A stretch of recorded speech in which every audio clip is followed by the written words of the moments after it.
I was talking to a new client at the office. He pulled me out of my chair, made me sit on the floor, and then poured coffee on me as he walked away. The guy downstairs said, "Don't use the chair."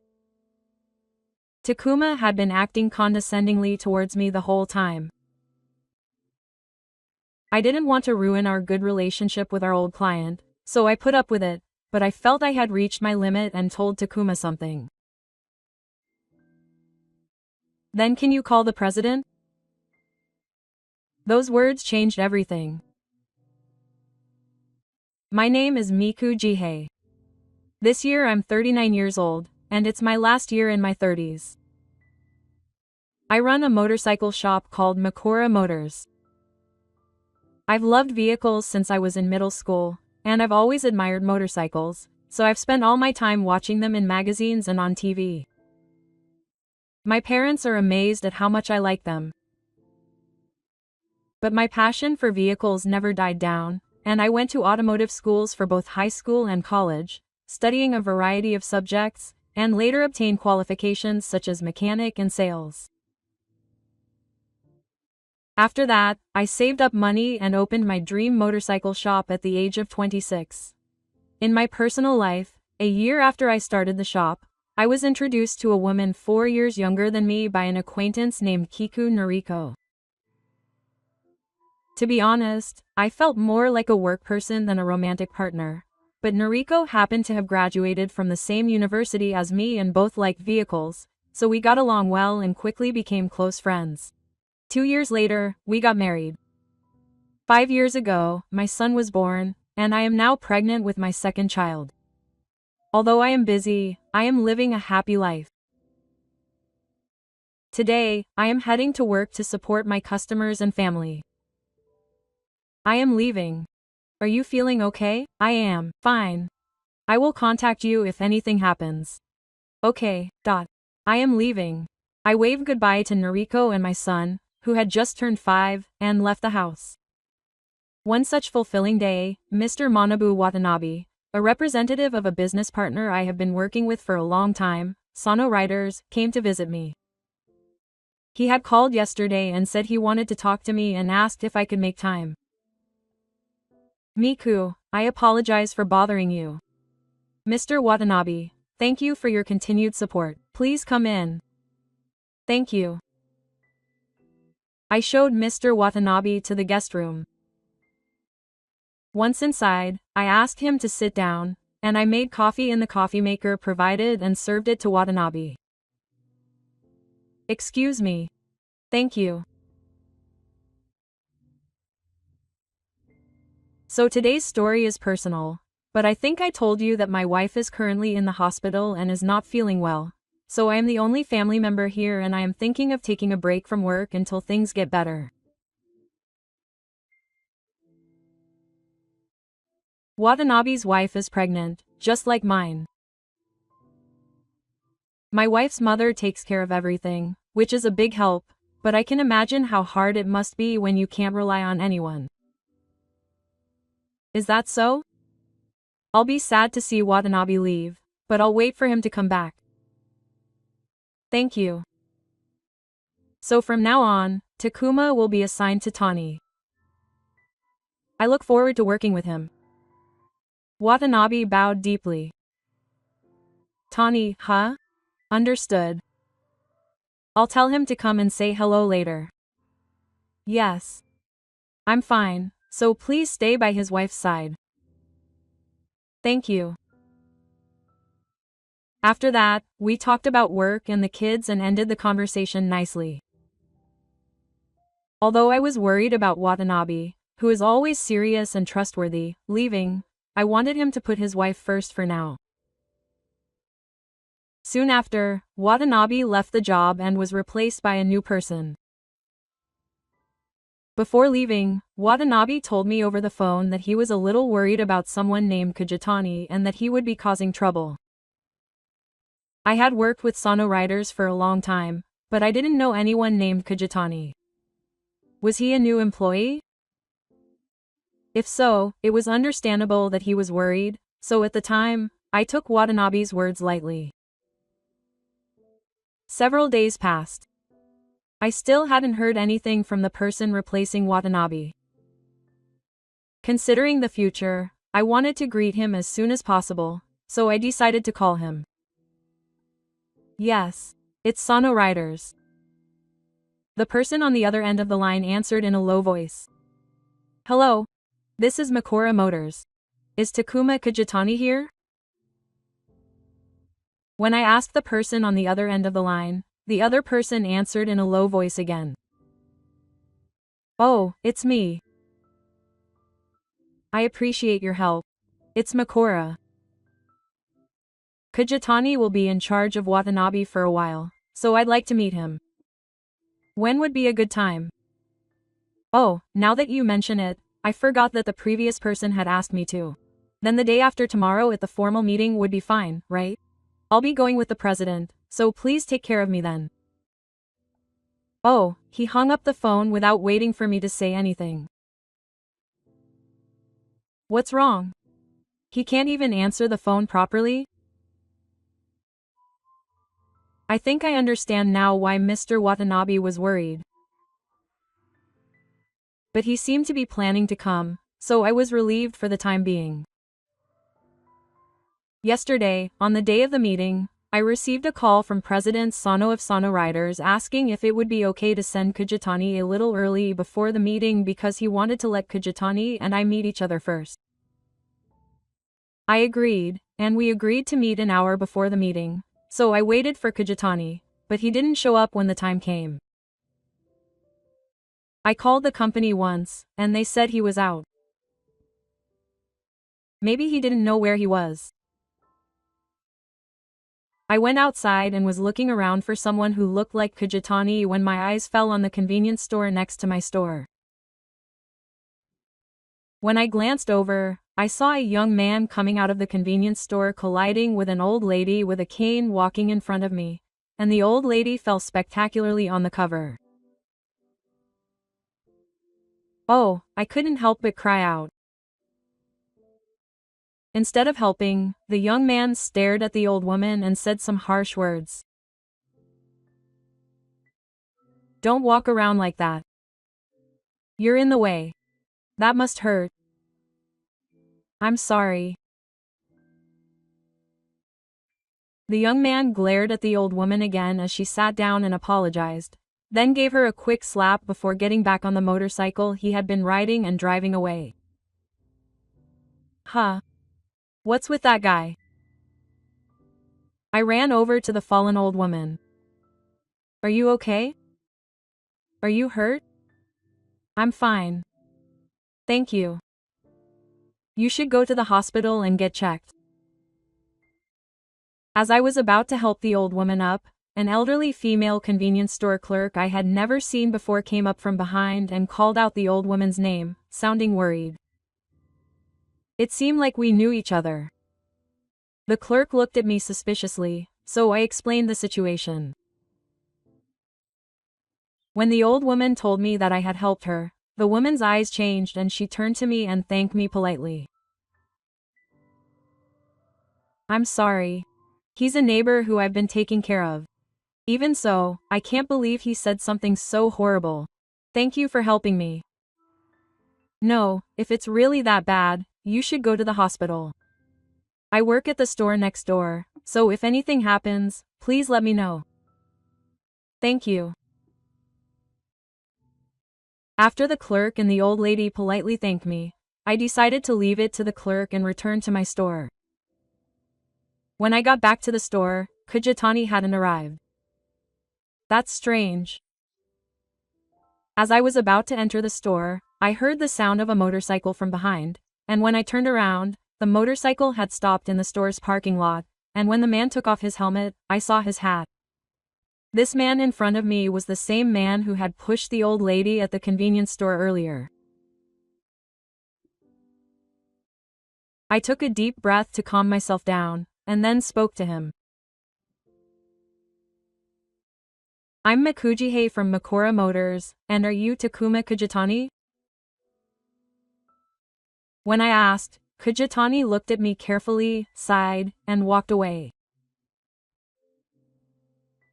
Oh, that's true. But more importantly, this place is hard to find.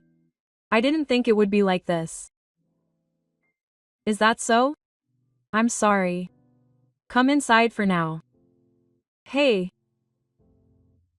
Kajitani's attitude is just as bad as it is on the phone. I was a little irritated by Kajitani, but I held it in because he's a client. I showed Kajitani to the guest room and told him to sit in a chair and wait. Kajitani nodded silently and began to look around the room. Is something wrong? Well, the inside is pretty nice, but it's still old, unlike our house. I wonder if it's okay. He said that and laughed out loud. What's with this guy?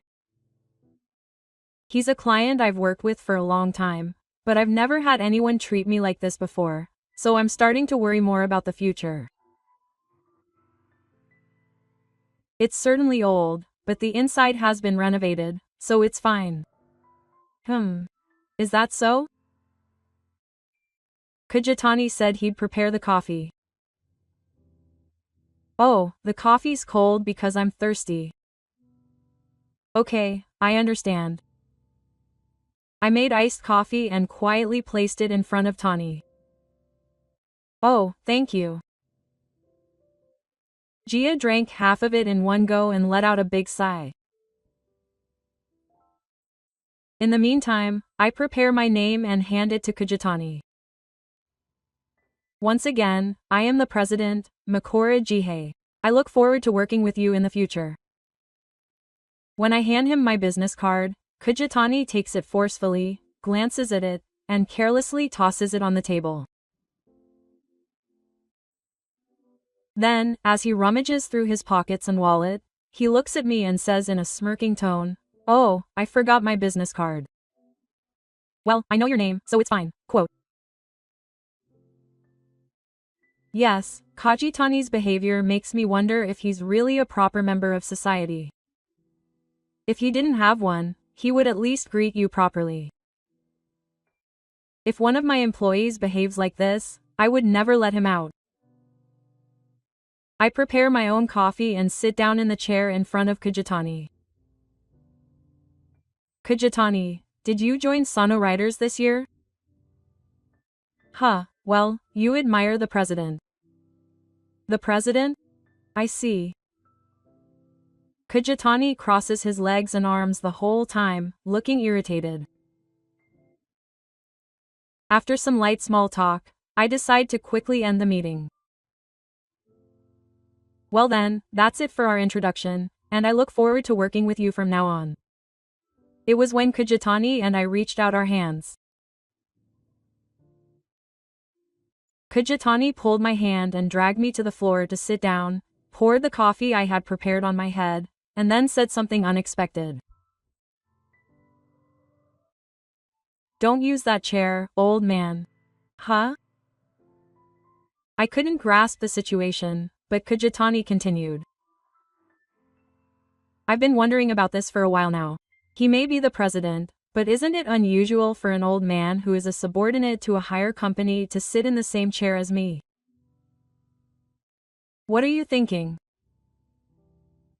I asked him while looking him straight in the eye. Kajitani said in a strong tone. Of course. It's thanks to our company that such a shabby company can consult on something as big as 2 billion yen.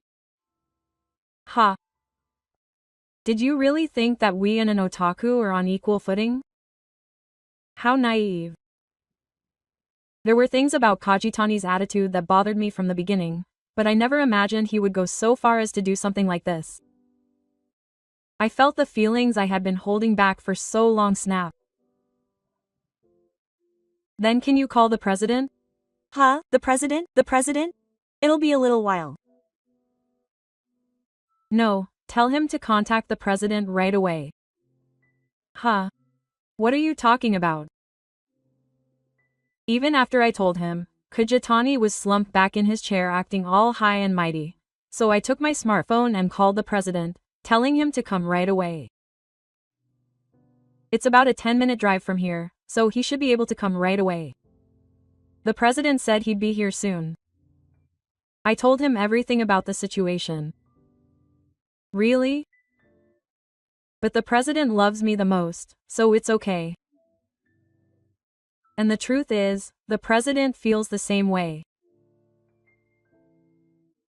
When I said that, Kajitani looked at me and grinned. After standing there for a while, I heard a knock on the door, and as soon as I answered, the door opened and there was a flustered-looking President Sano. When President Sano saw me covered in coffee, his eyes widened in surprise and he knelt down and apologized.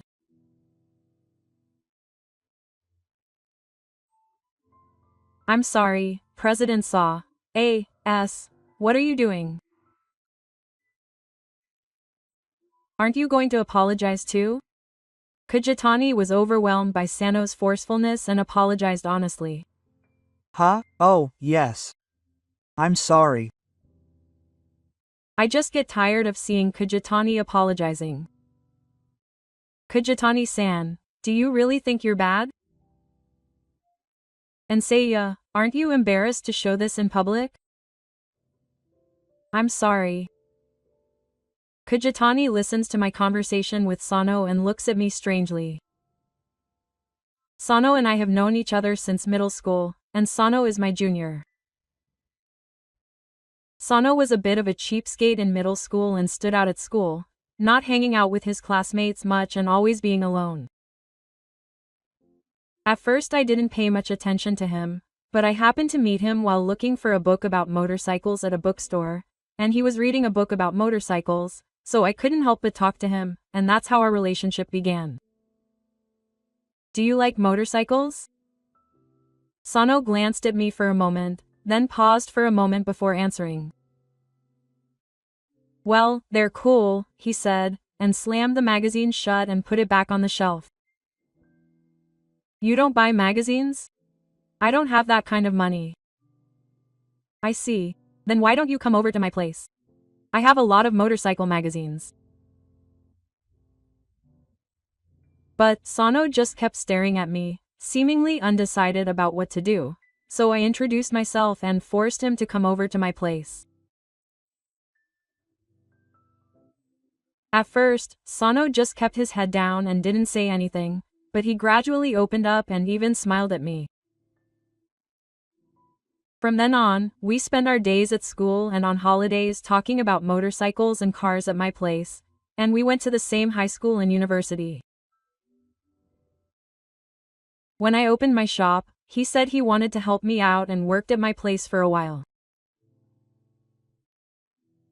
After that, when I suggested that Sano open his own shop, he seemed to have had the same feelings, but he couldn't quite bring himself to do it. When I told him I would support him, he made up his mind and opened his shop, and we've been working together ever since. Sano says he was grateful that I talked to him and taught him about motorcycles when he was in middle school, and that I saved him from feeling down and about to give up. He looks up to me like an older brother. I was happy, as if I had a younger brother. We're brothers, friends, and colleagues, so we can't overlook this kind of situation. Seiya, do you understand how he's reacting? As far as I can see, he didn't seem to be acting too badly.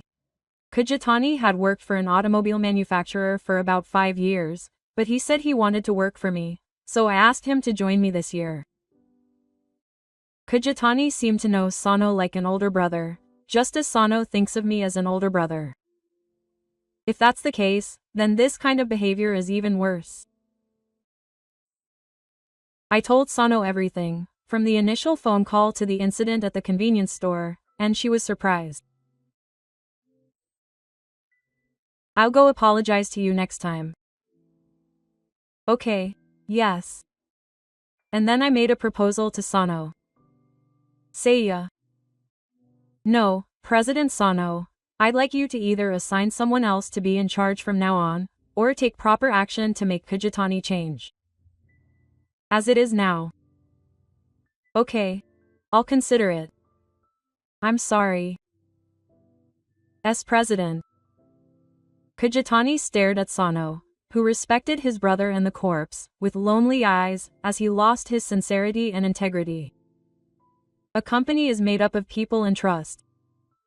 I don't think you can notice good work or good relationships if you just look down on people. Besides, everyone is different. That's why I think it's important to use words and attitudes that show consideration for others.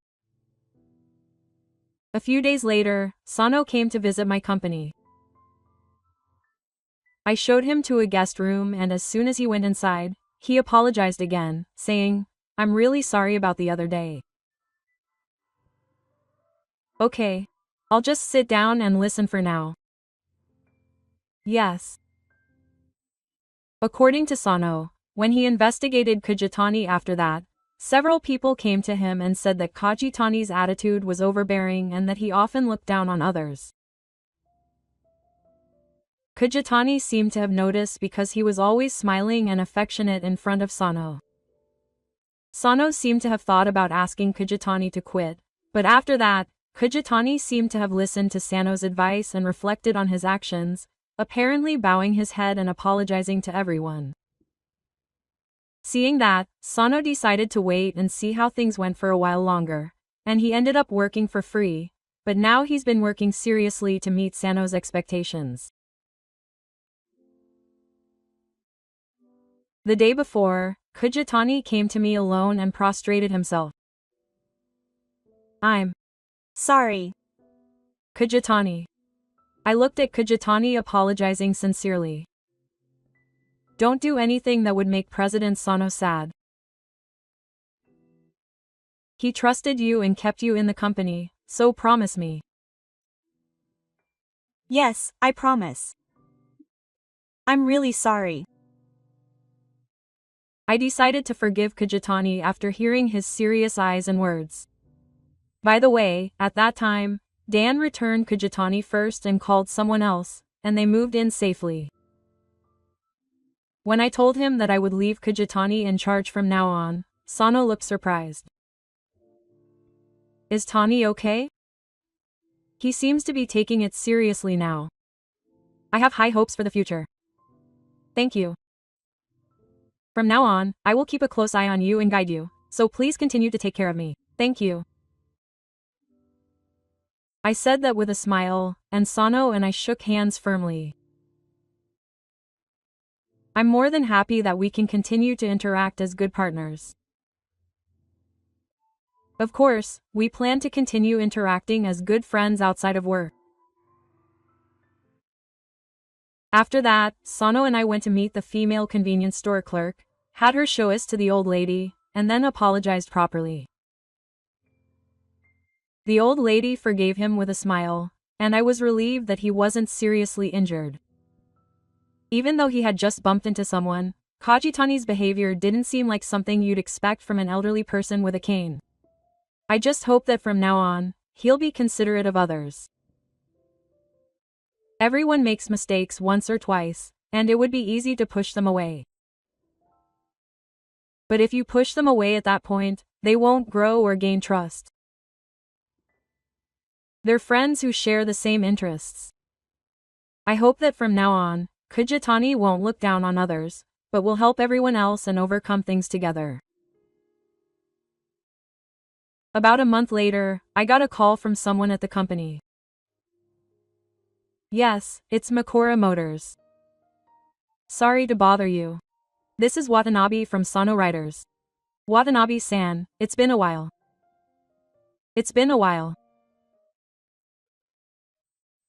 I'm sorry to bother you with my personal matters while you're at work, but my daughter was born safely the other day, and I'm sorry for causing you trouble, Makura-san. No way. Congratulations, that's great. Yes, thank you. Apparently, his wife is feeling well, and they've told him to get back to work soon. It looks like I'll be able to return to work earlier than planned. I've had a baby, so I have to work really hard. I'll be counting on you again when that happens. Really? I'll be counting on you too. I'm glad you're coming back, Watanabe. Thank you. After a short chat, he hung up.